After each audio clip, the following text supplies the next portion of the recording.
uh, uh, in their conversation, Mr. Chair. I was a mayor when the drug war was implemented, Mr. Chair. And let me tell you, nasa lahat ng implementations nila against the fight with the fight against drugs, hindi ka pwedeng lumapit sa drug pusher o sa drug lord at sabihin mo, pwede ho ba tumigil na ho kayo? Kasi lahat ito, all of these people, all of these personalities, they have firearms. Hindi mo pwedeng sabihin sa tumigil ka na. Ay babarili ka agad ng mga yan. So during the implementation na nanguhuli sila at hinaharang nila to, nagkakaputukan talaga, and that is really true. Sad na may namamatay. Sad pati yung police na sasama. Pero inuutusan yung police eh. Trabaho nila, Mr. Chair, pag sinabi ng higher up sila, gawin nyo ito. They will do what they're told. And that's the reason na marami namatay. Both from the civilian, both from the police, pati na rin yung mga drug personalities. Now, Mr. Chair, in our conversations, there are two more items that I'd like to bring up, Mr. Chair. First, when Mr. Kerwin Espinosa said na lahat ng sinabi niya sa Senate hindi totoo. That is an institution that we also have to protect. What if he will go into another investigation and he will say that everything he said here is not real, is not true? So, ano yung pinanghahawakan natin lahat in both institutions of the Senate and the House?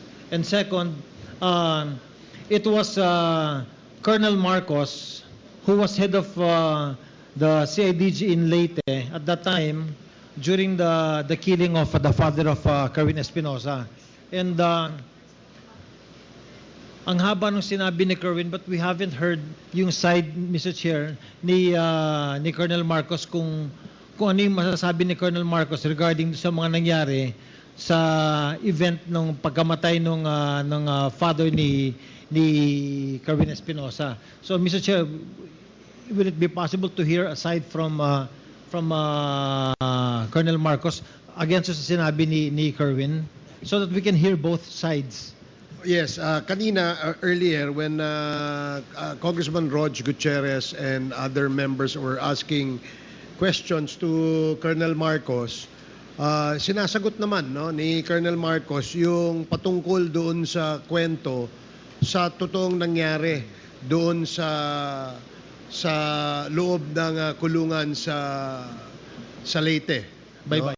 And somehow he has already given some information to the committee as to kung ano naman yung side o yung version ng story on the side of Colonel Marcos. Yes, earlier, may mga comments na dinagdag si Colonel Marcos, but we reminded him na hindi pa pwedeng sumobra yung kanyang sagot dun sa tanong na tinatanong ni Congressman Gutierrez, and we promised him that we will give him time later on before we shift to another topic para magkaroon din ng pagkakataon siya sa committee ito na magkwento o mas masagot yung mabigyan ng isang side o isang anggulo yung sinasabi naman ni Kerwin Espinosa.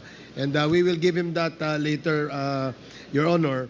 But Mr. Chair, yes. with regard also if we can take up protecting our institution and the Senate.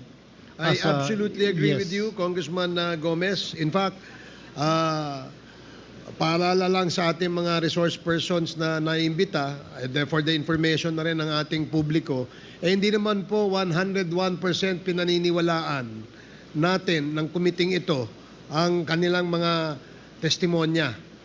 The only reason why we are asking them to execute an affidavit nang sa ganon ay hindi po tayo balikan in the future para sabihin nila na sila ipinressure, tinakot, pinilit o hindi kaya isinubuan ng statement. And that is the reason why we require them to execute an affidavit. So ito ang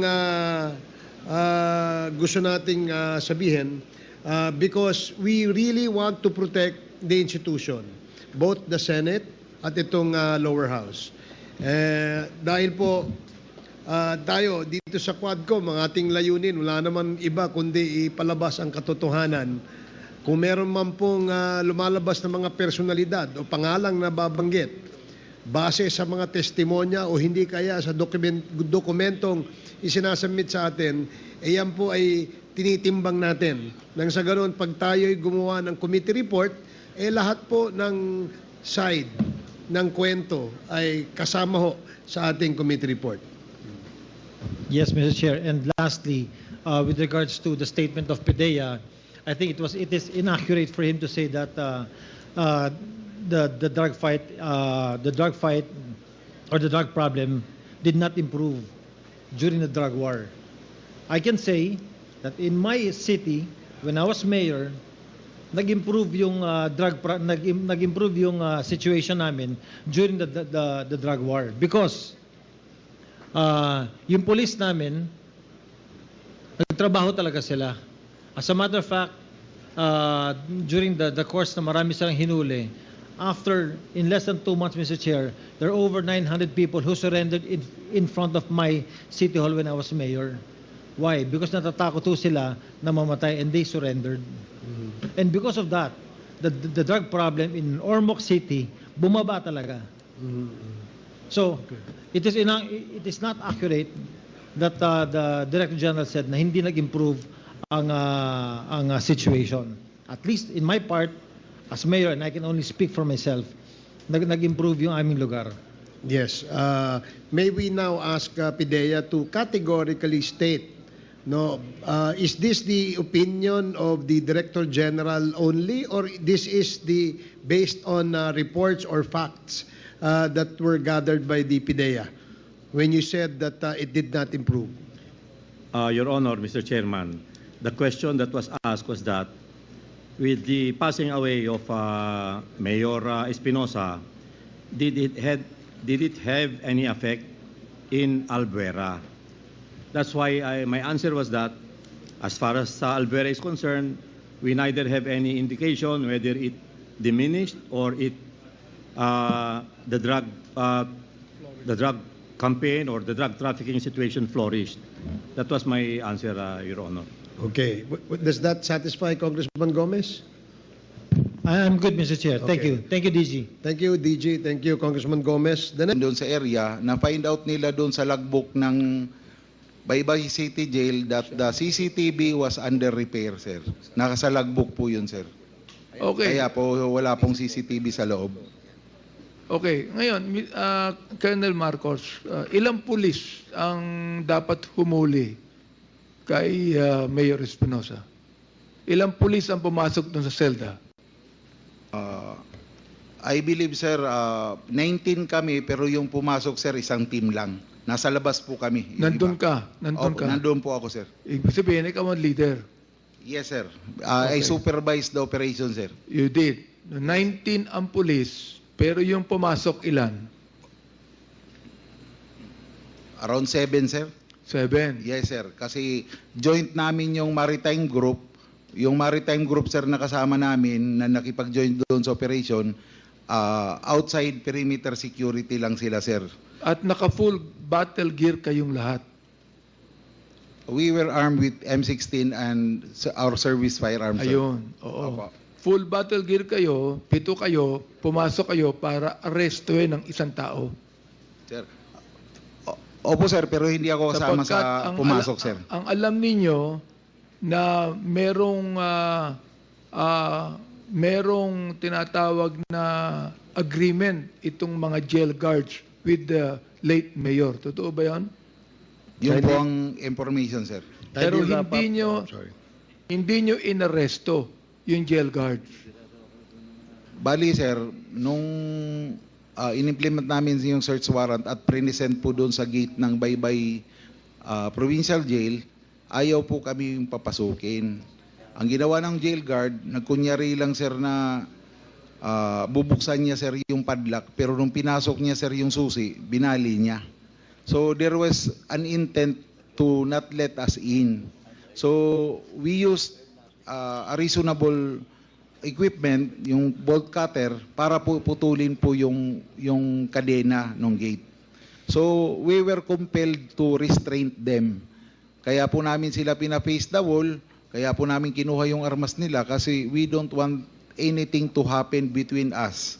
Kasi baka Yes. mamaya anong You maisipan, were sir? compelled to restrain them. Yes, sir. Kasi But you are not supposed to kill Mayor Espinosa because he has constitutional rights that you must observe as police officers. Am I right? based po sa circumstances, si Major Laraga po makakasagot yun, sir. Kasi based sa... Teka. Siya po Andun siya ka eh. pumasok. Andun ka eh. You were there. You were leading the team. Yes, sir. I was there, but... What I'm saying is, binayolate ninyo ang constitutional right nung inuhuli ninyo. Whether he be a drug lord or whatever he is, meron siyang constitutional right. Am I right? Yes, sir. We always do that. And you but- ought, no, you're not doing it. And you ought to respect that. Iimon sabihin sa akin, kahit meron kayong compelling reason to have a search warrant, that you should respect the constitutional right of any person because even a suspect is presumed innocent until proven guilty. Am I right, Colonel Marcos? Yes, sir. But circumstances... But you did not observe that, Colonel Marcos. It was Major Laraga, sir, who made the Well, shootout. don't put the blame to somebody else. You were the one leading the team. Do not put the blame on somebody else.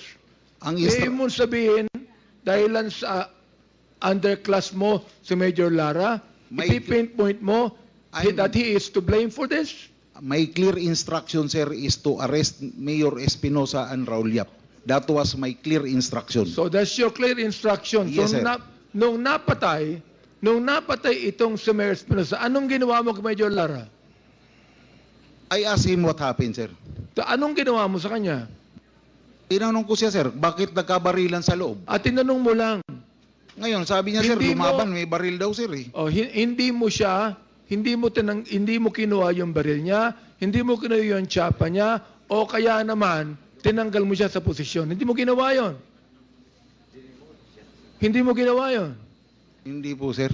So, my goodness, you're going to blame your underclass, Major Lara, na pumatay doon. Alam mong mali ang ginawa niya. That's why you're pointing him eh. Alam mong mali ang ginawa niya. You should have arrested him. You should have removed him from his opposition. Sapagkat yan dapat ang ginagawa ng pulis. Am I right? Yes, sir, but I believe Major Laraga has to defend himself. Can I ask Atty. Neri? Next to interpolate is Congressman Paduano, the chair of the Committee on Public Accounts. Thank you, Chairman. Before I proceed with regards to the issues that was raised by our colleagues, doon po sa raid at saka yung sa search warrant, doon sa Bye-Bye Leyte. Mr. Espinosa, yung pakitingnan na po yung paragraph 17 of your affidavit. Paragraph 17 po, page 3. Paragraph 17. Now, you mentioned about the conversation between General Bato and Espilido. Gamit ang cellphone niya para tanungin siya tungkol sa CCTV footage ng Zilan Hotel sa Albuera, Leyte. Do you have direct knowledge or any knowledge about this CCTV footage? Sa panahon na yon meron kasi kasama ako ng daddy ko na nag-abot ng pera kay Sir Marcos.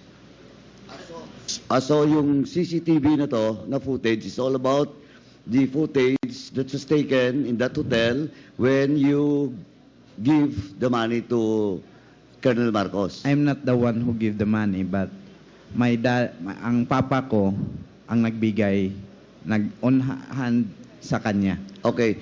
And Mr. Chairman, just to put on record that we need to again invite Colonel Espinido with regards to this CCTV footage doon sa Celan Hotel in which the allegation of Kerwin Espinosa is with regards to the money being handed to Colonel Marcos from his father.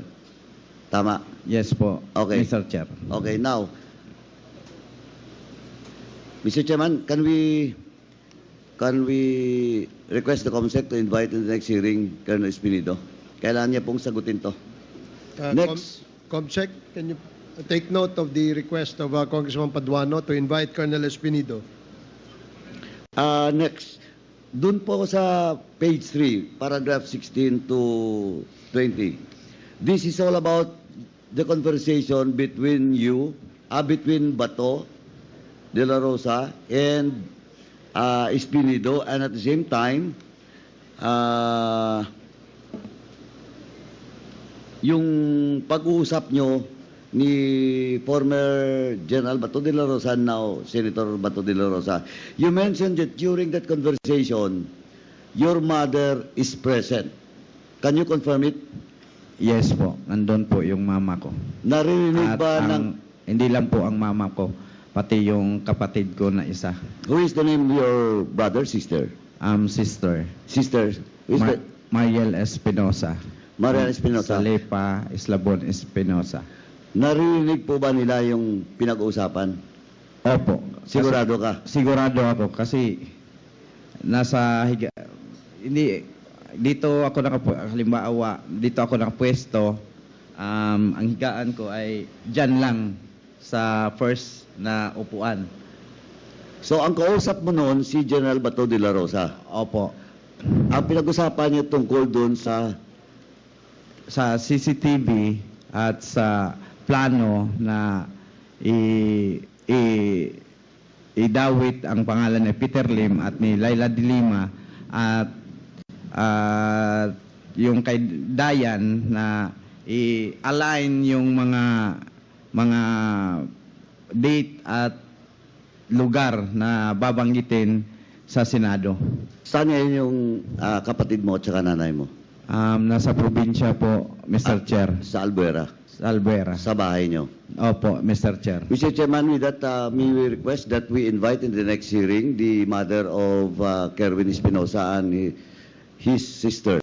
No, that was so that it will be confirmed and corroborated the statement being made. Sa taga-AMLA, sir, pre-provide ko sa kanya yung documents na pre-provide din sa akin nung dalawang attorney ng taga-AMLA.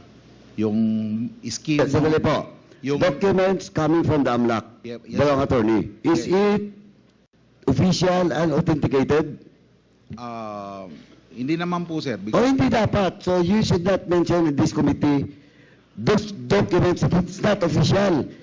Pati po yung Hindi na, sandali. Yes, sir. Sama na. You should not use it in your statement, those documents that is not official. Yes, And who is that two attorneys from AMLAC? Pinipilit ko pong i-recall. Now you don't recall. Yung Now you can't recall. Can you recall it or not? nandoon po sa isang cellphone ko, sir. Sa isang cellphone ko na hindi ko na ginamit. At saka nag-provide po ako ng cheque na nandoon po yung corporation. Blue. Sandali. Opo. Sandali. Dahan-dahan mo na.